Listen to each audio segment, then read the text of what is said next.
Hello and welcome to our second video. This is Jeff Dollar. We've been looking into the idea of fundamentalism. Last time we defined fundamentalism, we looked at the people that are making videos having left fundamentalism, where actually they left the faith. We're not talking about that. We're not talking about abandoning the faith and going into atheism. But what we are focusing on are a particular brand of fundamental churches that are unique. There's a church right down the road from me which considers itself fundamental Baptist, but it's very different from what I'm discussing here. So I wanted to keep that in mind, that if you're watching this, that I'm not by any means attacking fundamental Baptist churches, but this particular type. What I'd like to look at today is some of my personal experiences. Some of these things may sound really strange, just conjuring up from my memory, that things that we went through. I came from a nominal Catholic background. My grandparents were from a mixed marriage, a Methodist and a Catholic. My dad was from a Mennonite background. His dad had died before he was born. His stepfather was Catholic, so we had somewhat of a mixed religious heritage. My grandmother, especially on my mother's side, was pushing me into the Roman Catholic Church, as her family is very strong Roman Catholic. And we followed along with that. I went through my first communion, catechism, and whatnot, but we were not serious Catholics. My mother was very skeptical of the Catholic Church. The idea of refusing to allow her permission to read the Bible was something that really bothered her. And then later, when she went through nursing school, some of her friends were influencing her with the Bible. She got a hold of a Bible and read it. And one day, during the Mass, she just stood up and said, "I think I've had enough." The priest was asking for money for people in purgatory. Having read the Bible, she knew that wasn't in the Bible, and we left and we never went back. At the same time period, in our area of Pennsylvania, there was a lot of scandal with pedophile priests. And I had just gone through my catechism, just got my first communion. I would have been pursuing the altar boy idea, but having left that, I believe that my mother spared me from this pedophile priest, which was at our particular church. So that's the background before we got into fundamentalism. My mother then began attending a Baptist church, which would be considered a Orthodox church, in the sense that it believed all the basic things of Christianity, the basic dispensational ideas, but it was not an extreme fundamentalist church. But in the process, my parents were not making it. They eventually split up. I remember the pastor coming over, trying to pray with them and talk to them, but eventually they divorced.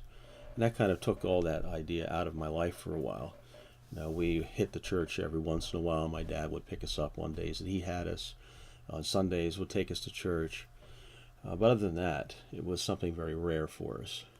That changed around the time I turned 16 or 17. My mother began attending a fundamentalist church, and she was enamored by the preaching and the atmosphere of the church, and she convinced me to go on an Easter Sunday. I went. I was encouraged to read the Bible, which I did, and somewhere along the line I became a believer.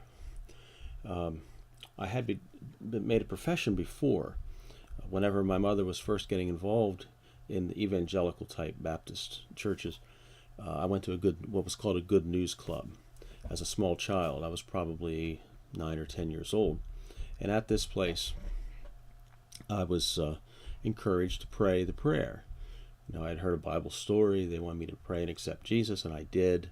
But I remember that specifically because they were giving out candy at the same time. And thinking that I would get some of this candy, I went ahead and did what they said. I prayed the prayer. My mother was crying her eyes out. She thought I had become a Christian. But actually, it was just something that I went through to please my mother. So later, when I got to the age of about 16 or 17, I really began to take it seriously. I was encouraged by the church, by my mother. My stepdad began getting involved in the church, and my brother and sister. So we began attending. I always had a respect for God, but I'd always been worldly minded.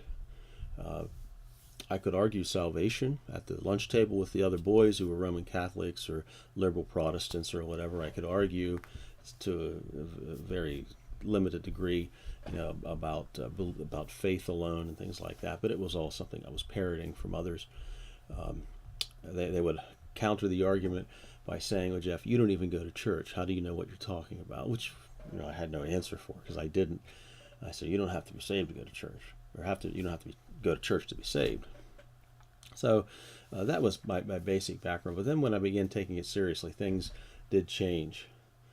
One summer prior to that, I had actually found a balloon with a track in my front yard. And so God was trying to get my attention at that point. But I did, at the age of 16 or 17, take it very seriously. Things that we did there, I'm not exactly sure when I was saved. There was a lot of things going on. I had hit the altar twice.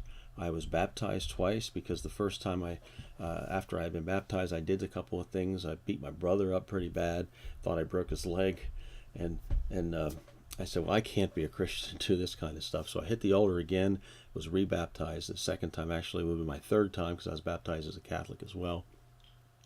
So I really don't know exactly. It may have been after that I had actually become a Christian, but I'm not sure. But I was taking it very seriously.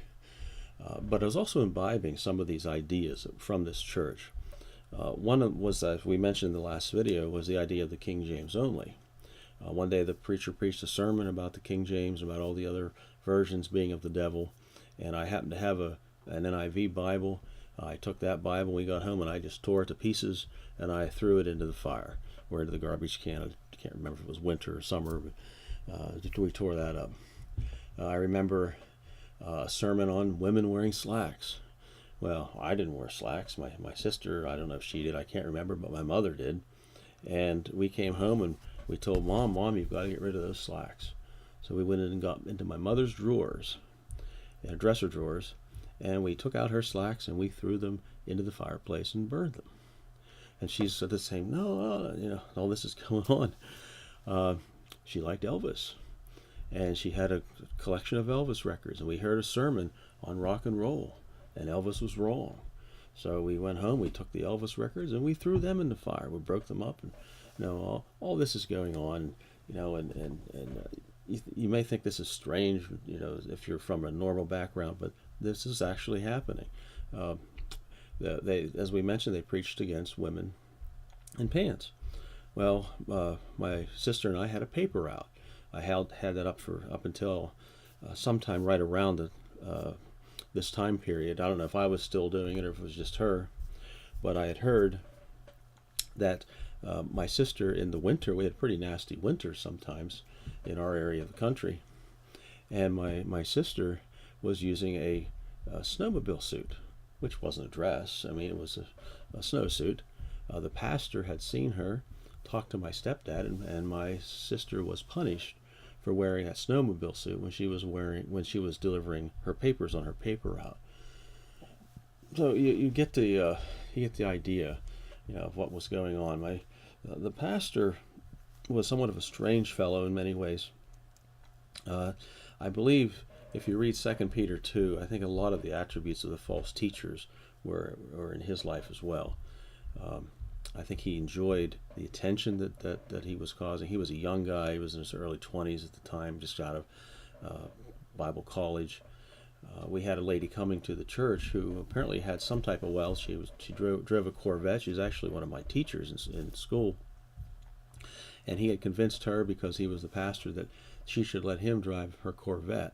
And I remember driving with him someplace to get stained glass windows. I think it was Pittsburgh or someplace, in that Corvette, that he had convinced her to loan to him because he was the pastor. Things were as I mentioned, a little bit strange.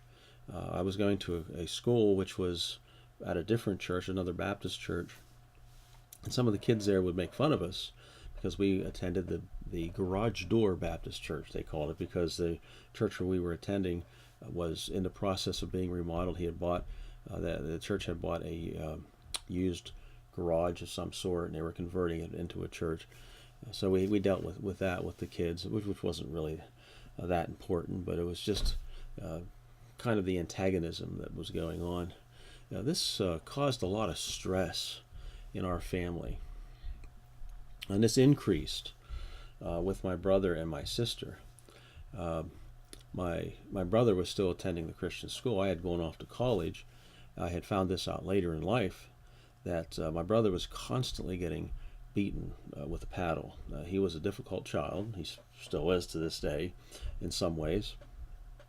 But my brother told my father, who lived in another town not far from where we were, that he was being beaten by this pastor.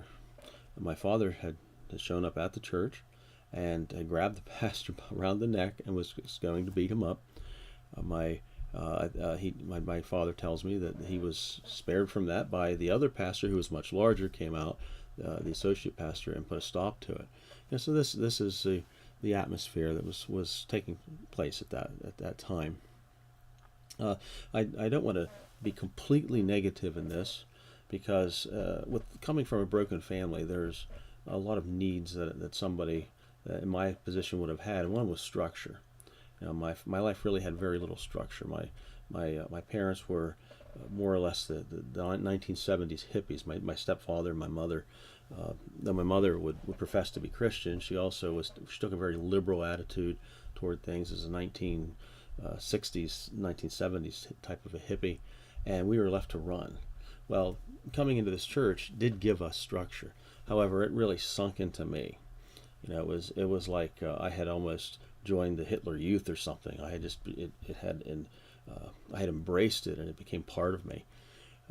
So this structure that I now had in my life, I had something of a guide that I didn't have before.